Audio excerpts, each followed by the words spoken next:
we've had the opportunity to discuss how MyAdvice and Simplast work together when it comes to patient acquisition and the prospect side.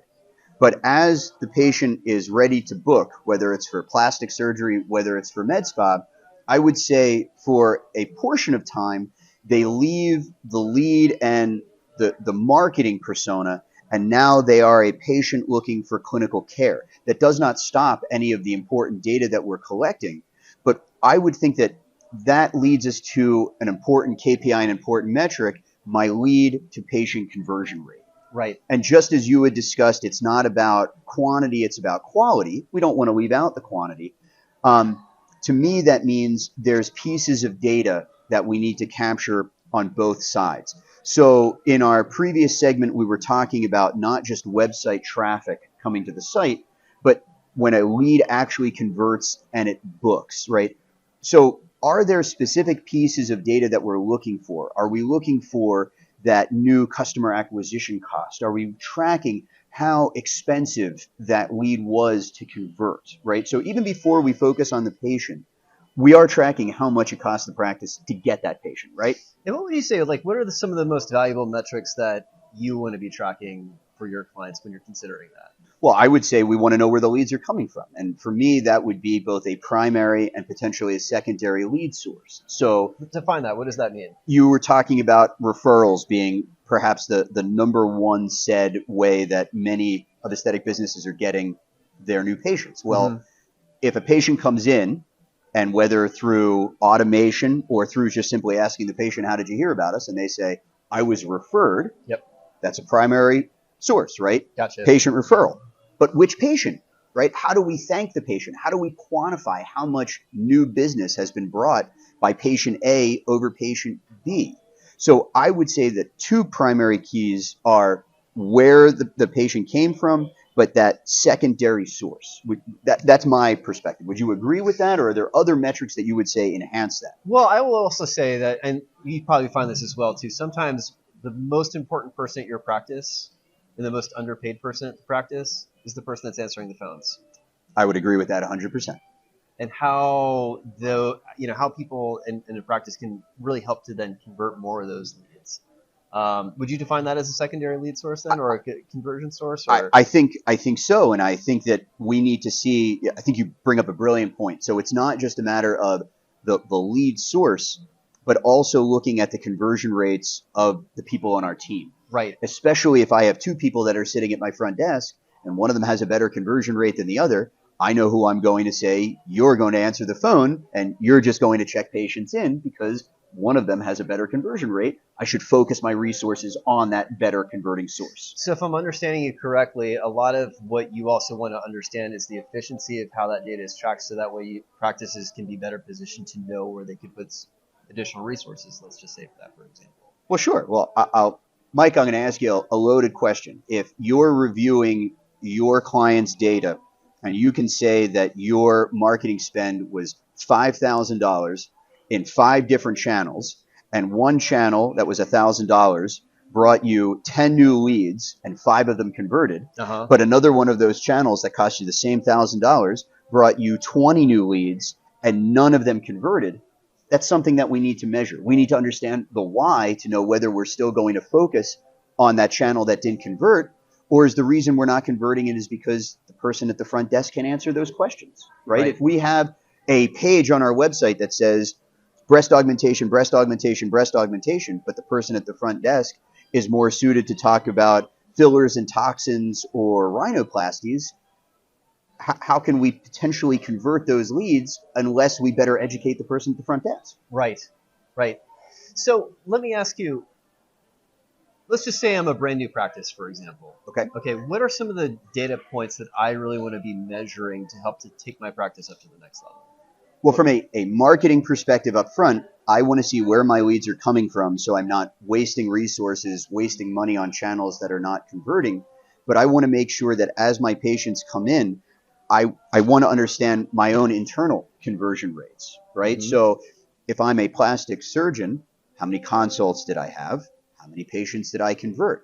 But then I would want to drill down. How many consults did I have for face versus body, for breast augmentation, for abdominoplasty, for rhinoplasty is going to be different than it would be for a med spa. How many Botox clients came in? How many ended up purchasing Botox when they did? How many practices do you find are really drilling down on their data?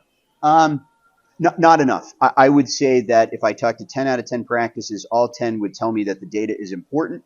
I would say 50% are looking at the data daily, weekly, monthly, instead of just waiting for that once a month just to make sure that things are healthy. So the data can be available.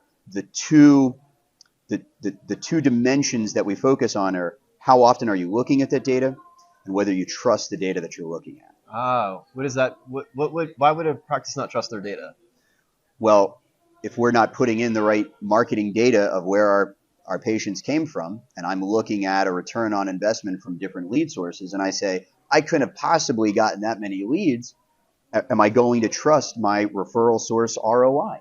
Probably not. If I'm trying to understand my conversion rate, I imagine I could talk to many plastic surgeons, many med spa owners. How's your conversion rate? They're going to say it's good. But what's your definition of good? Right. What does that mean? 3 out of 4 patients? 2 I hear out of the 4 same patients? thing, by the way. I imagine things are you going do. great with my marketing. Oh, well, really? Well, what does that mean? Right. And give me more. Give me more. Right. and that's the good point, because how can somebody say to you, Mike, I need MyAdvice to help me grow and help to give me more leads, more conversions. If you don't know their starting point, how do you know the more, right? Is it 1 more? Is it 2 more? Is it 10 more?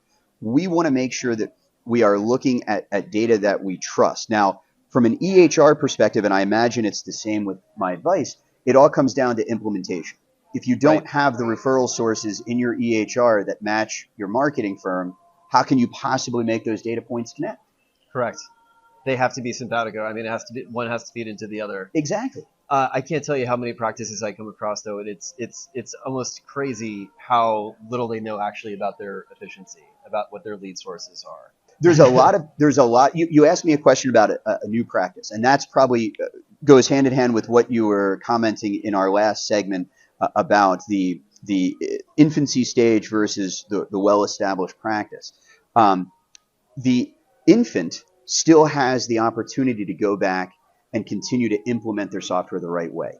They are not so far that they're not going back and adding lead sources, right? Oh, you know what? We just started doing Instagram for leads. Okay. Did you go back into your EHR and add that as a lead source? Right. No, I didn't. So those practices that are younger don't have the hesitation to go back and to make those updates. Practices that are established either have forgotten or don't want to take the time to go back and amend any of that setup for one reason or another.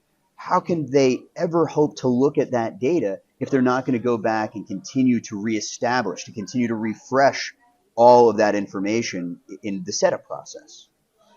That's an interesting point. So established practices, would you say that they just care less about that implementation? It's not that they care. It's almost like re-implementation. Switching EHRs is not fun, right? Sure. The juice has to be worth the squeeze. So to make the juice worth the squeeze can be anything from optimizing your practice, being more efficient, having better retention rates, having better client engagement rates, right? Essentially making more revenue without adding additional resources, right? More net revenue, not gross revenue. So what I have found is when we're talking about an implementation, the practice is still hungry, right? Tell me what categories I should have. Tell me, should I separate this, breast augmentation versus breast aug with a lift, face versus body work, fillers versus toxins. But once we get to a point, what I found is practices are not going back to the re-implementation, right? They're not going back and making those changes. They're not adding referral sources. The only thing they might be doing is going and adding a new product, adding a new service that they have. But if I can't connect that new product or that new service to the referral sources, how do I know if that was a good business decision, right? How can I trust that decision? Well, and I'll tell you, as a marketer, that would be very important data for me to understand as well, too. Because really drilling down on even the differences between, did a lead convert from, say, an organic Instagram post versus, say, a paid ad on Instagram, for example. somebody like myself would want to really understand more of that data that you might be housing, so that way we can put our clients into a much better position to be successful. Sure. I would agree with that 100%. And I think just like my advice from a marketing perspective is collecting what optimized and made the patients make the decision to book, we need to understand what made those patients convert so that we can leverage that thought process for the next patient. So just as you were discussing in the previous segment, if I have a patient that comes in and they're between 20 and 30 years of age, they're Caucasian, they're interested in, testing out fillers and toxins versus, a surgical procedure, it's one thing if my physician can talk to me about those outcomes and the quality of work that he or she does. It's completely different if I am capturing and can leverage before and afters from the last 10 patients that I had that were between the ages of 20 and 30, Sure. Caucasian, interested in those same procedures, because then they're not just trusting me, they're trusting versions of themselves. Right? So Yes. if we can take that information, the same information that I might be showing in a consult, and then working with you and say, hey, Mike, we see a lot of these patients that fit this age and demographic. Let's make sure that these images, these testimonials are going to the website.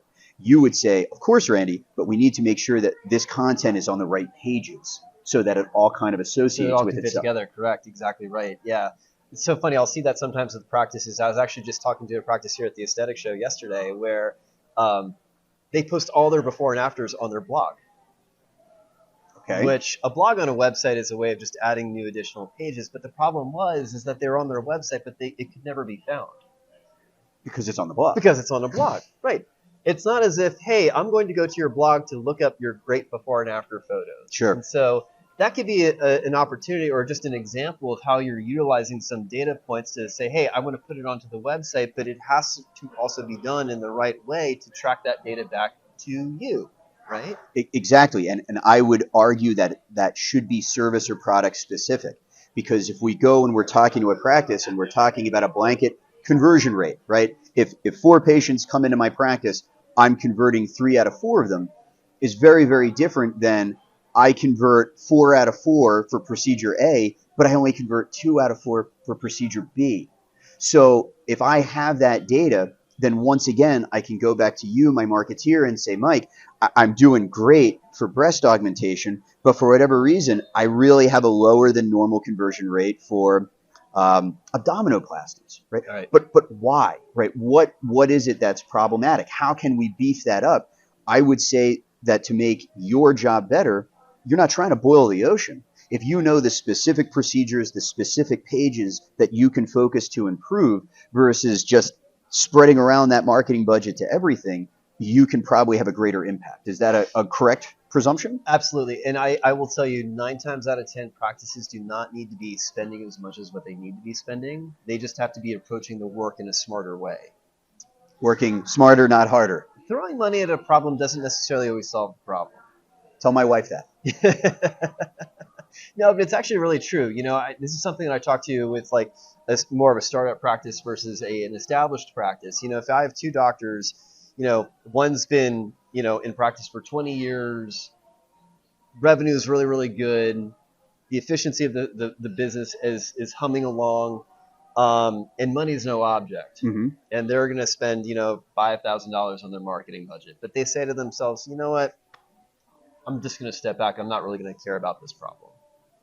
Whereas patient or Dr. B, where maybe they're just out of their fellowship, don't necessarily have the robust resources Mm-hmm. like Dr. A does, but they do have a willingness to want to make things better. That doctor will typically always perform better and get much better results because of the attention that they put into their investment. They treat what they do as an investment as opposed to just being a cost. It's something that they have to care about. And I think that makes sense. And I would say the age of the practice, you bring up a great point, has to do with that. But I would use the term discipline. We know that the average invoice in aesthetics today for a non-invasive treatment is $536. Interesting. If I'm looking at my customer acquisition cost and I see that it cost me $100 to get a Botox patient that is, only paying me a little over a $500 invoice, Am I seeing a return on investment? Sure. If I am spending that same $100 for a new customer acquisition and they're spending over $6,000 on a surgical service, I'm seeing a much greater ROI. Yeah. But I would imagine you can't look at things from invoice to invoice, because if a practice is doing their job correctly, no patient should ever be a one and done. So it goes beyond that $100 for 500 versus 5,000. But now it looked at that $100. I mean, Mike, I'm sure you know better than me what the patient lifetime value could be. And that could be in the tens of thousands of dollars, but it still started with that same $100. Right. And it's about also positioning your marketing to achieve that, right? Mm-hmm. So oftentimes when I meet a practice, they look at things, one of the first questions that I always ask is, how's the business side of your practice doing? Smart. The answers that I always get back sound the same, though. People will say to me, well, hey, like last month was our best month ever. Last quarter was our best quarter ever. And what they're doing is they're really looking at their patients as individual transactions. And you add up those transactions over time. Sure. And that equals the revenue generated during that time. And a lot of the times practice owners will equate, what did I spend to be able to get that revenue? Sure. And that's one way of being able to look at the world. Okay? But to be honest with you, it's a very shallow perspective. Short-sighted for sure. I would agree with that. Because yes, like what you invest into marketing is meant to produce those transactions, but its true value to a practice is that what is it doing to extend what we call that patient lifetime value? Not just serving that patient that one time for that one thing, but what is this patient worth to my practice over the course of time? We've actually done some data studies on this, and two interesting points for an average aesthetics practice. And I'm not saying that this is what, if you're a new practice, it's probably not going to be your number, but a national average. Okay. Could we call that a benchmark? A benchmark, if you will. Okay. For an average med spa, one patient over a 15-year life cycle is worth $57,000. So, regardless of what the customer acquisition cost, we said the average invoice is a little over $500, but the patient lifetime value, if we're doing it right, is over $50,000. Yes. So, in plastic surgery, it's even greater. It's over $100,000. Right. Okay. So, going back to that initial question, which is, hey, how's the business side of your practice doing? Never does anyone ever say to me, Michael, well, the $1,000 I invested into marketing today has produced, say, over $100,000 of future valuation in my practice. Practice owners just don't look at the world that way. Sure. But when you start to understand that what you do with things like marketing, what you do with things like data implementation are investments into growth. They're not costs. Investments. They are investments. Well, it's much like a stock portfolio or an investment portfolio where you divide your assets up to ultimately increase or optimize your return. Mm-hmm. That's really how you have to look at a lot of these systems. I would agree. Now, I would presume, as we have this question in front of us, but I would presume that people who are watching and listening right now would say this. To get from point A to point B, right, I get it, lifetime. We're talking about years, not even months at that point.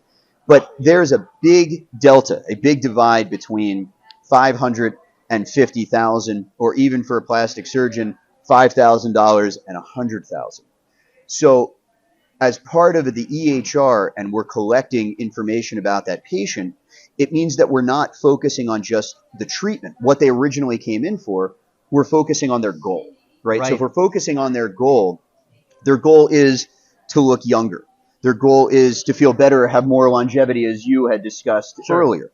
Their goal is to look better at the beach. So a Botox treatment or multiple Botox treatments might not scratch that itch. If I'm a plastic surgery patient, having a single procedure might not really meet my full expectations. To me, that means I need to be, again, looking to holistically treat the goal. That would be injectables. That could be laser and energy-based devices. Mm-hmm. That could include additional surgical services over time. To me, that spells treatment plan.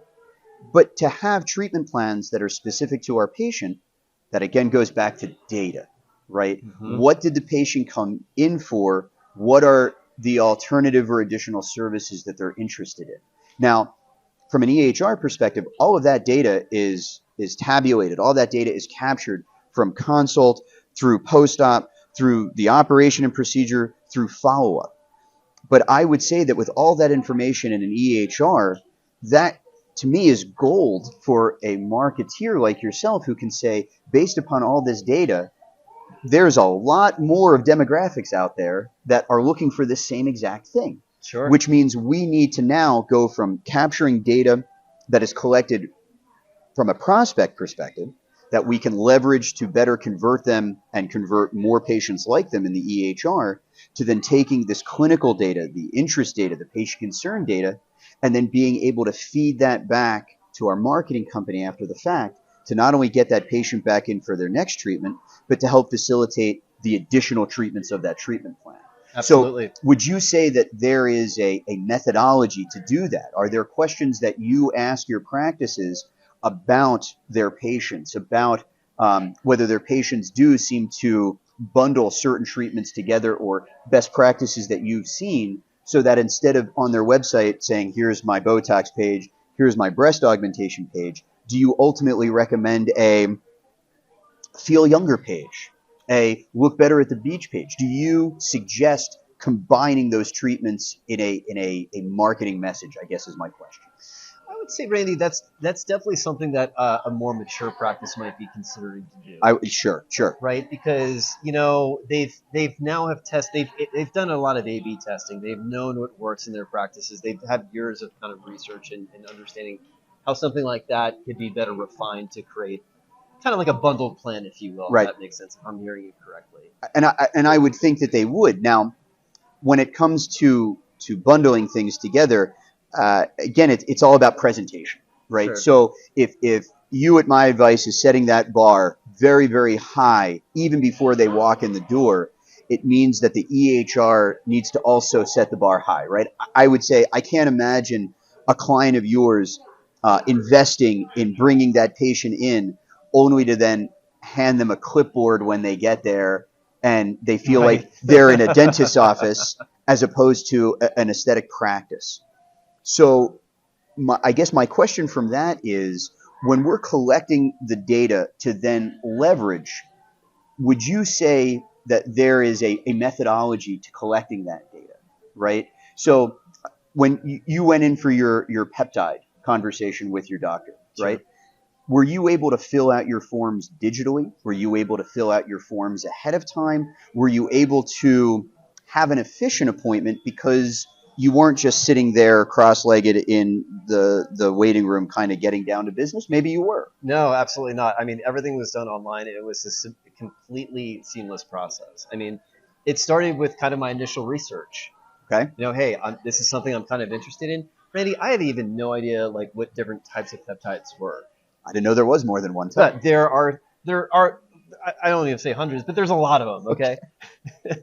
But then it's about understanding. Okay, getting that information, getting that trust within my practitioner. How well reviewed that person is. Okay, going to their website, checking out their website.